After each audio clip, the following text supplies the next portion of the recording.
नमस्कार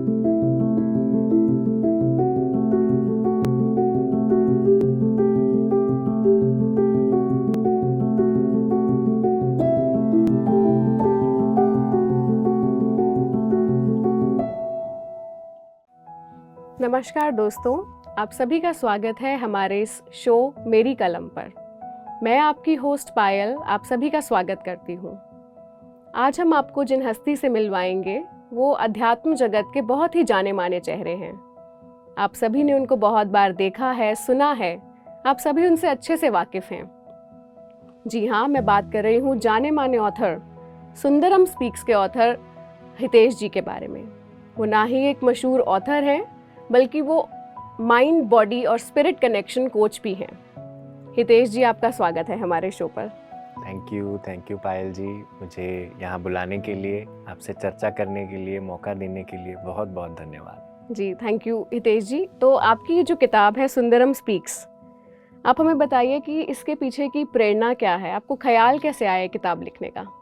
जी, तो लिखना मुझे अच्छा लगता था। जैसे बचपन में भी कोई ऐसे कॉम्पिटिशन्स होते थे तो उसमें पार्टिसिपेट करना, पर एक ऐसे लिखना और एक बुक को लिखना दो अलग अलग चीज़ें हैं जी। तो मुझे शुरुआत में कभी ऐसा नहीं लगा कि मैं किताब लिख सकता हूँ, क्योंकि जब कोई कहता था कि हाँ थोड़ा कोशिश करो कि हम ऐसे से थोड़ा बड़ा लिख पाएँ, तो मुझे लगता था नहीं, थोड़ा किताब लिखना थोड़ा मुश्किल है।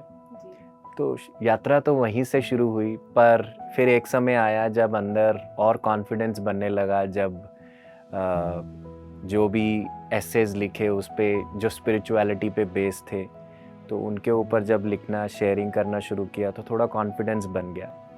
फिर एक समय आया कि जब मैं क्वांटम लाइफ यूनिवर्सिटी में था, डॉक्टर न्यूटन, डॉक्टर लक्ष्मी के साथ एक ट्रेनिंग कर रहा था। तो जब उनके साथ हम सेशंस कर रहे थे तो उन्होंने एक सेशन में मुझे बाद में कहा कि you should write a book, कि तुम्हें किताब लिखनी चाहिए। तो जहन में तो कहीं ना कहीं था, पर जब उन्होंने कहा तो जैसे कहते हैं ना कि टीचर कहता है तो मोहर लग जाती है जी। तो फिर बस वही बात हुई और उससे इंस्पिरेशन लेके फिर मुझे लगा कि इसी से ही फिर वो किताब का जन्म हुआ। जी, बहुत सुंदर। तो बेसिकली आपकी प्रेरणा रही है डॉक्टर न्यूटन, जिन्होंने आपको बताया। आपकी अगर हम किताब की बात करें, इसको देखें तो इसका कवर पेज बहुत ही सुंदर और अट्रैक्टिव है। क्या इस डिज़ाइन के पीछे भी कोई स्टोरी है? हाँ जी, तो ये मेरी वन ऑफ द विजन्स है। जब मैंने ये किताब लिखना शुरू किया तो जिसे हम विजन कहते हैं, या आपको अपने अंतर्दृष्टि में कुछ ना कुछ जब किसी चीज़ का अनुभव होता है, तो ये वही छाप है जो मुझे अपने विजन में दिखाई दी। तो अगर आप इस पिक्चर को देखेंगे तो आपको पता चलेगा कि जैसे एक कीचड़ है, कीचड़ में से एक कमल निकल रहा है। जी। तो कीचड़ जिसकी हम बात करते हैं, जैसे ग्राउंड है, फिजिकल प्लेन को हम कीचड़ का स्वरूप बताते हैं। संसार जैसे हम कहते हैं ना, दलदल के समान है जी। तो ये दलदल भी संसार का, जिसे माया भी कहते हैं जी। और इसी में से उग रहा है जिसे हम कहते हैं कमल, जिसे हम अपनी स्पिरिचुअल साइंस कह लीजिए, या अपना स्पिरिचुअल सेल्फ कह लीजिए, अपना स्पिरिचुअल ज्ञान कह लीजिए, जो हमारे संसार में से ही उभरता है जी। और इन दोनों को कनेक्ट करने वाला हाथ है जी। तो ये हाथ एक्चुअली किसका है? सुंदरम का।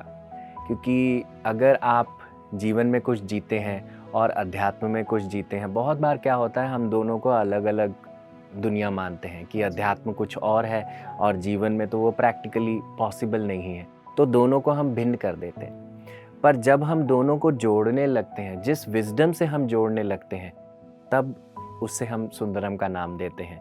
तो इसीलिए फिर मैंने जो मुझे आया कि एक हाथ ने उस फूल को पकड़ा हुआ है और वो हाथ आधा दलदल में भी है, यानी कि दोनों का जो कनेक्शन है वो क्या है? हमारा ज्ञान, हमारे सुंदरम का ज्ञान।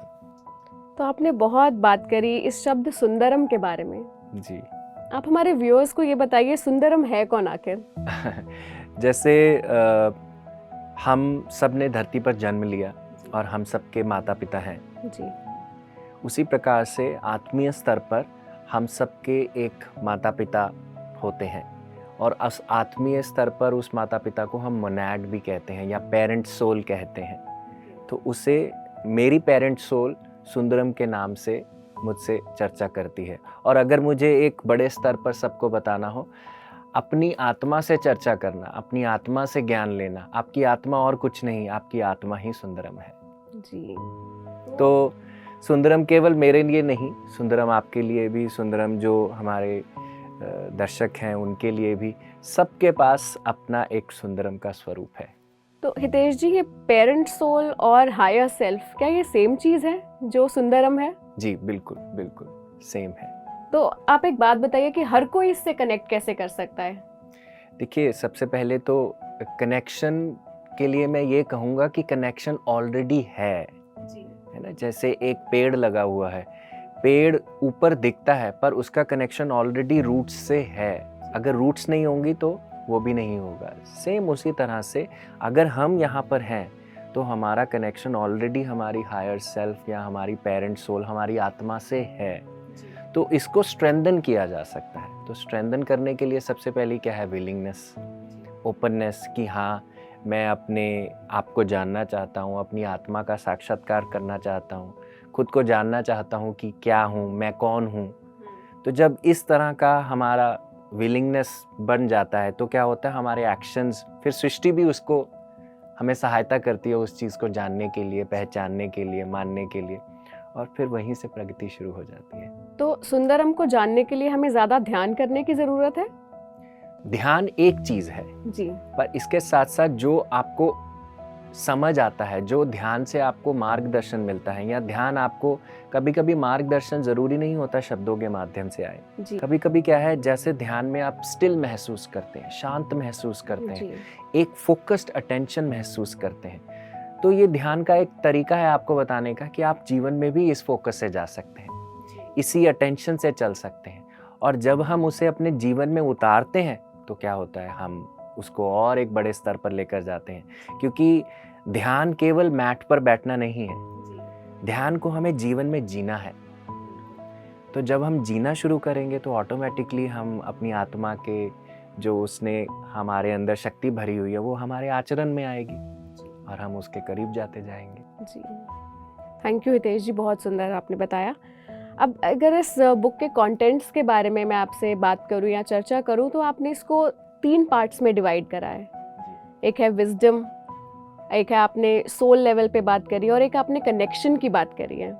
क्या आप इसके बारे में थोड़ा समझाएंगे, हमारे व्यूअर्स को बताएंगे?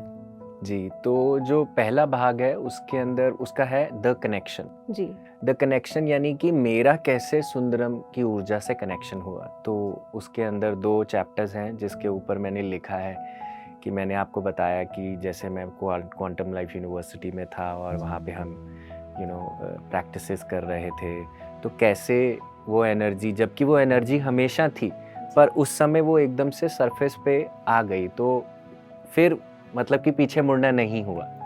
तो इस प्रकार से वो फर्स्ट जो पार्ट है वो लिखा गया है। दूसरा पार्ट है उसकी सुंदरम की विजडम का, क्योंकि फिर कॉन्वर्सेशंस जब आप करते हैं, आप अपनी आत्मा से चर्चा करते हैं, उसको समझने का प्रयास करते हैं, तो आत्मा भी आपके शब्दों में कुछ ना कुछ पिरोती है, अपने आप को आपकी बुद्धि में डालती है, उसमें ढालकर आपको शब्दों के माध्यम से फिर मिलना शुरू होती है।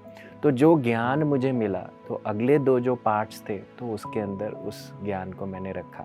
जैसे फर्स्ट है कि wisdom for the physical plane. जी, तो फिजिकल प्लेन यानी कि हमारा कीचड़, जी, है ना, तो उसकी क्या विजडम है, फिजिकल प्लेन की क्या विजडम है जो हमें एक अपनी आत्मा से मिल सकती है। क्योंकि जब हम आत्मा की बात करते हैं तो केवल अध्यात्म के बारे में सोचते हैं। जी, आत्मा पूर्ण है, उसके लिए अध्यात्म, उसके लिए भौतिक जीवन एक। तो इस चीज़ को समझने के लिए फिजिकल विजडम का वो पार्ट लिखा गया, ताकि जिन चीज़ों को हम बुरा समझते हैं अपने जीवन में, जिनके बारे में हमें लगता है अरे ये मुझे क्यों परेशानी हो रही है, मेरे जीवन में संघर्ष क्यों या है, मैं ही क्यों। जी, तो ये जो कंप्लेनिंग एटीट्यूड्स होते हैं, तो इन चीज़ों को ध्यान में रखते हुए वो सेकंड पार्ट लिखा गया है फिजिकल विजडम का। थर्ड पार्ट जो है वो है सोल्स विजडम का, कि जैसे जैसे हमारी सृष्टि यहाँ पर है तो आपने वैसे ही ग्रेजुएट किया लेवल, मतलब फिजिकल से सोल की तरफ एक हाँ जी, एवोल्यूशन हाँ जी, है बिल्कुल जी। बिल्कुल। तो कैसे आप सोल प्लेन्स पे, जैसे हमारा एक यहाँ पे जीवन है, तो वैसे ही सोल लेवल पे हमारा एक जीवन है। हम हम सब उस जीवन को कहीं ना कहीं जी रहे हैं। तो इसी चीज़ों को ध्यान में रखते हुए फिर वो लिखा गया है। हालांकि जब हम कहते हैं कि जैसे हमारा जन्म होता है, हमारा बर्थ हमारा फर्स्ट चैप्टर माना जाता है ना, और डेथ हमारा लास्ट चैप्टर माना जाता है, पर सोल के पार्ट में जो सोल्स विजडम है उसके अंदर आप देखेंगे डेथ हमारा फर्स्ट चैप्टर है और रीबर्थ हमारा लास्ट चैप्टर है। तो इसके बीच में जो होता है वो सारा सोल्स की विजडम है। तो इसी चीज़ पर चर्चा की गई है किताब में। बहुत सुंदर हितेश जी, जितना आप बता रहे हैं उतना ही आप ज्ञान दे रहे हैं हमारे व्यूअर्स को। आई एम श्योर कि सभी आपकी बुक पढ़ेंगे। और हितेश जी, एक और बात बताइए, आपने इस बुक में एनर्जीज़ की भी बात करी है जो क्रिएट करती हैं। 3 एनर्जीज़ को आपने बहुत बताया है उनके बारे में। ये कौन सी एनर्जीज़ हैं? जी, तो देखिए जीवन में हम सब यहाँ पे आए हैं तो हमें लगता है हमें कुछ ना कुछ क्रिएट करना चाहिए जी। कोई खाना बनाकर क्रिएट करता है, कोई पुस्तक लिखकर क्रिएट करता है, कोई किसी बिजनेस में जॉब में लिखकर क्रिएट करता है, कोई अपने बच्चों को देकर क्रिएट करता है। किसी भी प्रकार से हम क्रिएशन करने का प्रयास करते हैं जी। अब जब हम क्रिएशन करते हैं तो हम ज़्यादातर जुड़े रहते हैं अपने आउटर एक्शंस पे, कि अगर फॉर एग्जांपल मुझे आईएएस ऑफिसर बनना है तो मेरा आउटर एक्शन क्या होगा, मुझे पढ़ाई करनी है, मुझे एग्ज़ाम्स क्लियर करने हैं, मुझे यही चीज़ों पर काम करते जाना है। पर आउटर एक्शन एक बाहर की स्टेट है।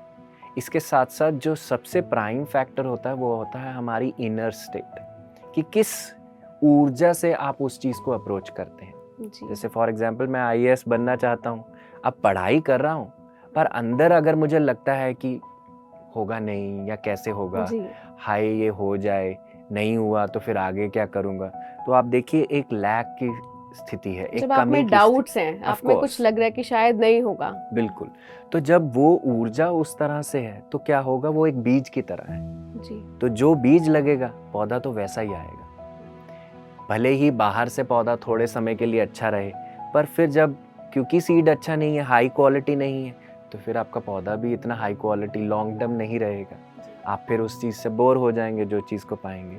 तो इसीलिए हमारे क्रिएशन के 3 बीज हैं, है ना। हमारा पहला बीज जिसे हम कहते हैं डेस्परेशन, जैसे हम आवेश में आकर कुछ ना कुछ करना चाहते हैं। हमारे पड़ोसी ने कार ले ली, सब कर रहे हैं, हमें भी करना है। हाँ, हमें भी करना है। पड़ोसी ने कार ले ली, उसके पास काली मर्सिडीज है तो मुझे भी चाहिए, है ना, तो मैं उसके पीछे अब लग गया हूँ। मेरे भाई के पास 4 बंगले हैं तो मुझे भी चाहिए। तो इस चीज़ में क्या है, रैट रेस में हम आगे चल पड़े हैं। तो डेस्परेशन, तो जो चीज़ में डेस्परेशन का बीज है तो उसके अंदर डेस्परेशन ही पनपेगी जी, है ना। आप जो पाना चाहते हैं फिर उससे दूर ही जाएंगे, उसके नज़दीक नहीं आएंगे।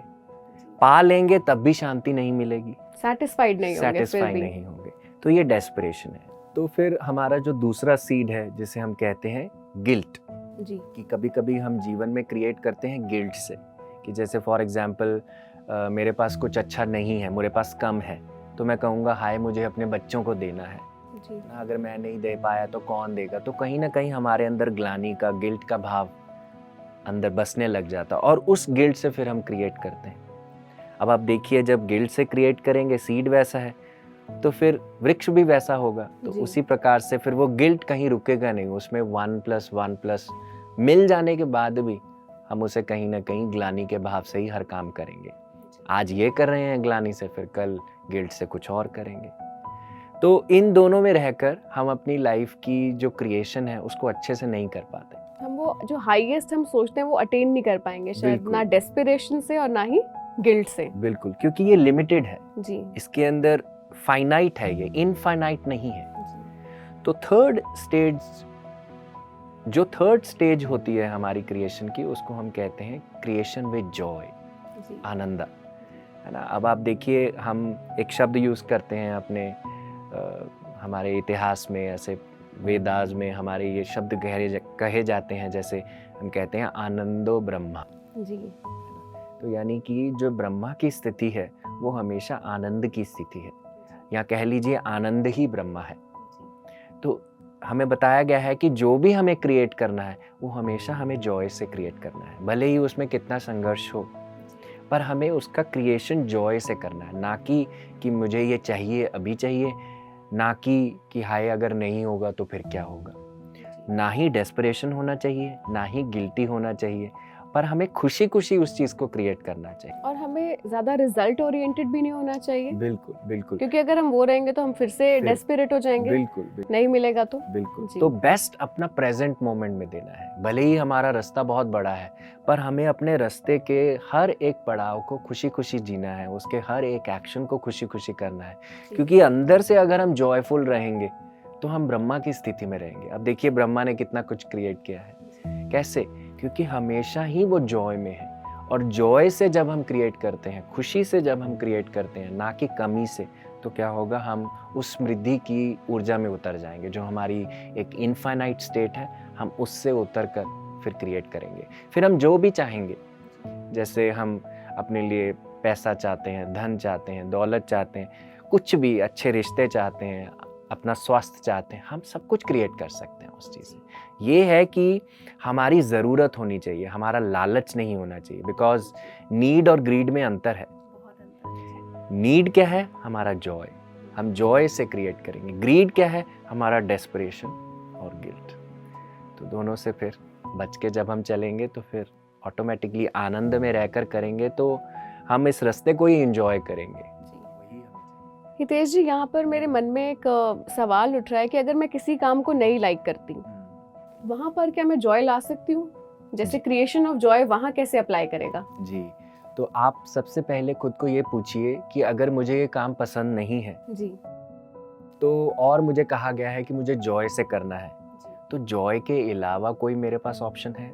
जी, अगर आपके पास ऑप्शन है तो वो यही होंगी, डेस्परेशन और गिल्ट।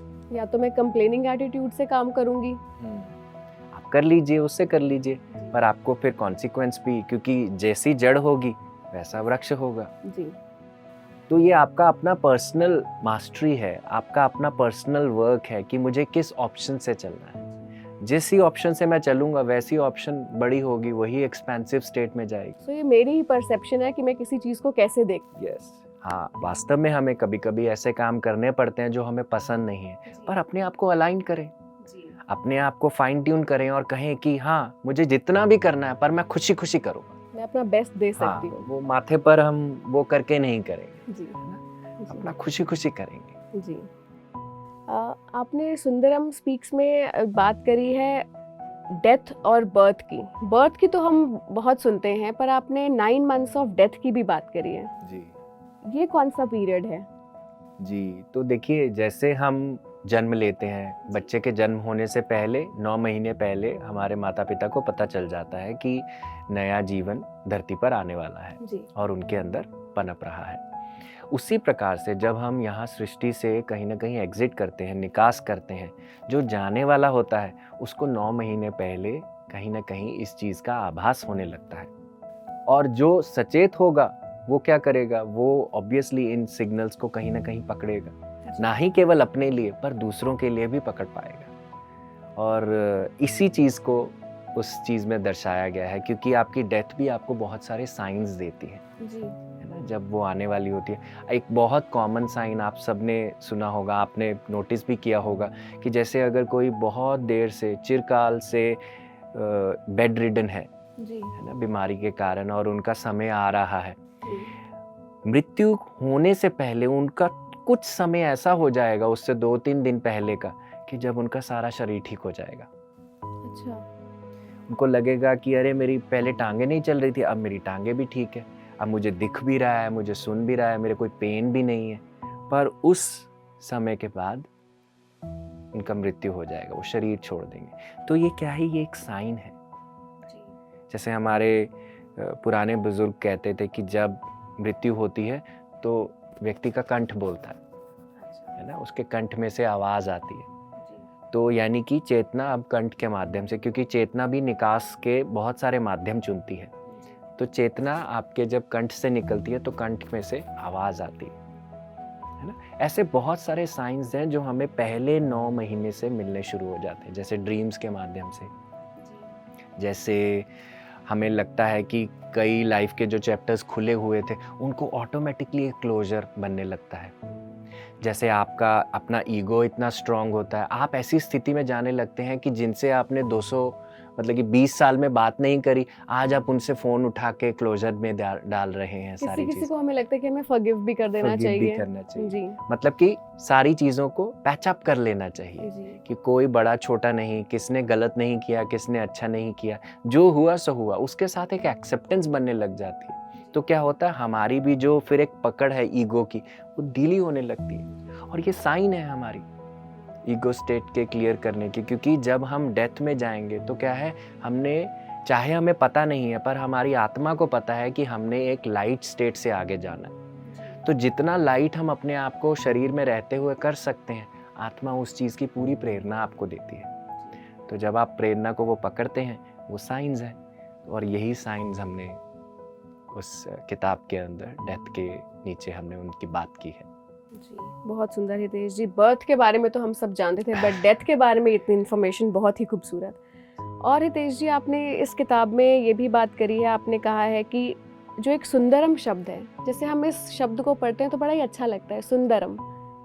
तो हमें लगता है कि जैसे हर चीज़ बहुत खूबसूरत है, यहाँ पर खूबसूरत रंग होंगे, सब कुछ सुंदर होगा, ऐसा हमारा माइंड परसीव करता है उसको। बट इस किताब में आपने कॉन्सेप्ट को बहुत ब्यूटीफुली दर्शाया है, जो है डार्कनेस ऑफ द हार्ट। आप इसके बारे में क्या कहना चाहेंगे? जी, तो देखिए, जब हम सुंदर की बात करते हैं, जी। सृष्टि में जो कुछ भी है जी वो सब सुंदर है। जी क्योंकि अगर किसी चीज़ का जन्म हुआ है, वो इसीलिए हुआ है क्योंकि वो सुंदर है। जी जो सुंदर नहीं होगा तो वो अपूर्ण है, और अपूर्ण होगा तो उसका जन्म ही नहीं होगा। जी जब हम उस परम शक्ति से बने हैं, जो पूर्ण है, जो सुंदर है, और जो सब चीज़ों के अंदर बसती है, जिसे हम डिवाइन स्पार्क भी Divine कहते हैं, spark जो कह मेरे में लीजिए। और जो आप में भी है। यस, जिसको हम जी। सुप्रीम बीइंग कह लीजिए, जिसको हम जी परमात्मा कह लीजिए, जी वो परमात्मा हर चीज़ में है।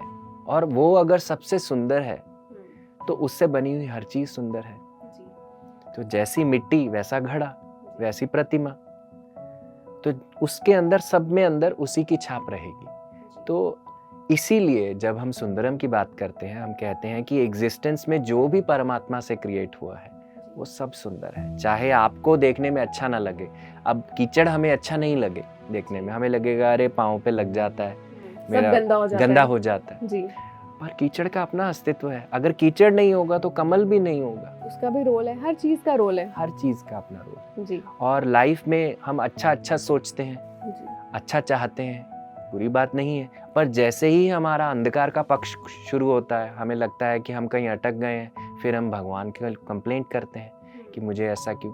पर उस अंधकार का भी एक अपना रोल है आपकी लाइफ में। जी देखिए, माँ के पेट के अंदर क्या है? अंधकार। पर क्या शक्ति है उसकी? पूरा एक जो नया बच्चा है वो उसमें फॉर्म हो जाता है सेम। वूम में। जब धरती में बीज लगता है, आप बीज को धरती के ऊपर छोड़ दीजिए, वो जी। स्प्राउट ही नहीं करेगा। बिल्कुल नहीं करेगा। उसको धरती के अंदर अंधकार में जाना होगा, डीप आपको थोड़ा बोना पड़ेगा उसको। फिर ही वो बाहर निकलेगा। तो अंधकार का भी हमारी लाइफ में यही एक रोल है। क्योंकि अगर हम अपने आप को कल्टीवेट करना चाहते हैं, स्प्राउट करना चाहते हैं, तो हमारे अंधकार का पक्ष हमें उसमें बेहतर बनने के लिए प्रयास करता है। क्योंकि अगर हम अपने जीवन में अच्छे से बैठे रहेंगे और कहेंगे चलो खाओ पियो ऐश करो, कुछ नहीं करना, जी तो क्या होगा? फिर हमारी प्रगति नहीं है। और प्रगति करने के लिए हमारे ये अंधकार के पक्ष आते हैं। ऐसा नहीं है कि हमें गिराने के लिए आ रहे हैं, ये हमें ऊपर उठाने के लिए आ रहे हैं। ये जो आप बात करें अंधकार पक्ष की, क्या इसे हम अगर नॉर्मल लाइफ में बात करें तो ये हमारे चैलेंजेस हैं लाइफ के? हमारे चैलेंजेस, जैसे किसी को कोई इलनेस हो गई, जी। किसी को करियर इश्यूज हैं, किसी को फाइनेंशियल इश्यूज हैं, किसी के रिलेशनशिप इश्यूज हैं, किसी को लाइफ में क्लैरिटी नहीं है। ये सब चीज़ों को जब हम किसी चीज़ से स्ट्रगल करते हैं तब हम कहते हैं ना कि मुझे ये अच्छा नहीं लग रहा है, या ये मेरी लाइफ में क्यों आया है। तो उसे हम डार्कनेस की तरह, नेगेटिविटी की तरह ट्रीट करते हैं। पर जब हम नेगेटिविटी से जितना दूर भागेंगे वो उतना ही हमारे पास आएगी। क्योंकि अब आप देखिए ना, नेगेटिविटी से दूर भागना एक बाहरी एक्शन है, तो यानी कि अंदर का एक्शन क्या होगा? वही सीड डेस्परेशन का या गिल्ट का। अब जब डेस्परेशन और गिल्ट का सीड लगा हुआ है तो फिर आप उससे और अट्रैक्ट करेंगे, क्योंकि एक चुंबक तो आपके अंदर भी है ना, तो वो चुंबक आपको अट्रैक्ट करेगी। जब हम उसके प्रति हार्ट रखेंगे, हार्ट फॉर द डार्क, यानी कि वो डार्क भी फिर आपको सुंदर स्वरूप में आएगा, वो डार्क रहेगा ही नहीं, जी। आपको एक खुशबूदार फूल बना के जाएगा। तो हितेश जी, इसका मतलब है कि अगर हम बेसिकली ये समझे कि जो चैलेंजेस भी आते हैं हमारी लाइफ में वो हमें कुछ सिखाने के लिए ही आते हैं। उनका पर्पस ही यही है। जी, तभी हम जो है उनसे भी अच्छे से डील कर पाएंगे, और अगर एक अंडरस्टैंडिंग आ जाए that they have come to teach me, तो हम उनको जो है इतना नेगेटिवली नहीं देखेंगे, हम उनके लिए भी शुक्रिया ही करेंगे। बिल्कुल। देखिए 9वीं क्लास से 10वीं क्लास में हम कैसे जाते हैं, टेस्ट देकर, एग्जाम्स देकर। जी, एग्जाम देकर, तो ये भी एक लाइफ के एग्जाम है। अब बिल्कुल। आप सोचिए, आप इसके प्रति कंप्लेंट करना चाहते हैं जी, या क्या सोचते हैं? आप इस चीज के बारे में ना सोचकर आप ये देखिए कि आपको ये कहाँ लेकर जाएगी, आपका क्या पॉसिबिलिटी ओपन करेगी, कैसे आपके पंख निखारेगी, आपको कैसे ऊपर करेगी, आप उस पर ध्यान दीजिए। वो भी हमारी ग्रोथ के लिए ही है। हम जी। आए यहाँ पे इसलिए। जी जी जी। हितेश जी, आपने जो ये किताब लिखी है सुंदरम स्पीक्स, जब आप लिख रहे थे वो भी अपने आप में एक जर्नी थी, आपको क्या चैलेंजेस आए इस किताब को लिखने में? जी, तो चैलेंजेस तो एज सच अपने पर्सनल फ्रंट पे नहीं आए, पर हाँ मुझे थोड़ा ये था कि इसका किताब का शेप कैसे बनेगा, मतलब कि इसको किताब के आकार में कैसे बनाया जाएगा, क्योंकि मैं तो लिख सकता हूँ, है ना, पर publishing is a different game all together, उसका काम ही अलग है। तो आई थिंक वो थोड़ा चैलेंज भी मैंने सरेंडर किया, और वो लोग आते गए जो सब अलाइन होता गया, सब आपके अलाइन लिए। होता गया। आई थिंक वो बहुत छोटी चीज़ थी जिसके लिए मैं सोच रहा था, सृष्टि अपने आप ही सब कुछ कर देती है। जी, सुंदरम स्पीक्स को आना था तो वो आ गई। आ गई। तो हितेश जी, ये बताइए कि क्या ये बुक इंग्लिश में है, जिसको मैंने भी पढ़ा और मुझे बहुत सुंदर लगी, ये और भी लैंग्वेजेस में अवेलेबल है? जी, ये तेलुगु में अवेलेबल है जी। और इसके अलावा हिंदी में इसका अभी चल रहा है, प्रोसेस में है, तो वो जल्दी मिल बहुत जाएगी जल्दी हमारे हिंदी व्यूअर्स को। यस यस जी। सो ये तेलुगु और हिंदी में अवेलेबल है Available almost. Sundaram speaks part 1 तो हमने पढ़ ली, क्या हम आगे भी कुछ उम्मीद कर सकते हैं? देखिए प्रयास तो है जी ऑब्वियसली, और चल भी रहा है, तो उस पर चर्चा चल रही है, काम चल रहा है। सो आई थिंक सो पार्ट 2 दर्शकों को जल्दी ही देखने को मिलेगा और जरूर, पढ़ने को मिलेगा, जरूर और हम आपको फिर से आमंत्रित करेंगे जरूर। उसके बारे में बात करने के लिए। हितेश जी, आपका कोई आखिरी संदेश हमारे व्यूअर्स के लिए? देखिए संदेश तो मेरा सिर्फ यही है कि अपने जीवन को पूर्णता के रूप से देखें, क्योंकि आपका जीवन सुंदर है जैसा भी है, क्योंकि अगर आप जीवन में खामी निकालेंगे तो उस परम शक्ति में खामी निकालेंगे, और परम शक्ति में खामी निकालना यानी कि खुद में खामी निकालना, खुद में खामी निकालना यानी कि खुद का निरादर करना, और खुद का निरादर करना यानी कि परम शक्ति का निरादर करना। तो हर चीज को पूर्णता से देखें, और यही करने आए हैं हम। जी, बहुत खुशी सुंदर। खुशी जिए, इसी में ही हम सब की तरह और खुशी को स्प्रेड करें। बिल्कुल। थैंक यू हितेश जी, आपका बहुत बहुत धन्यवाद। आप हमारे शो पर आए, आपने इतनी सुंदर बातें बताई और हमारे व्यूअर्स को एनलाइटन किया और इतनी अच्छी बातें बताई। तो आज हमने हितेश जी से जाना सुंदरम स्पीक्स के बारे में, जो कि एक बहुत ही सुंदर किताब है, और उनसे हमने बहुत अच्छी चर्चा करी और उन्होंने हमें बहुत अच्छी बातें भी बताई। आशा करती हूँ आप सब बने रहेंगे पीएमसी हिंदी पर। नए एपिसोड में, नेक्स्ट एपिसोड में मिलेंगे आपसे नई किताब के साथ और एक नए ऑथर के साथ। तब तक के लिए नमस्कार।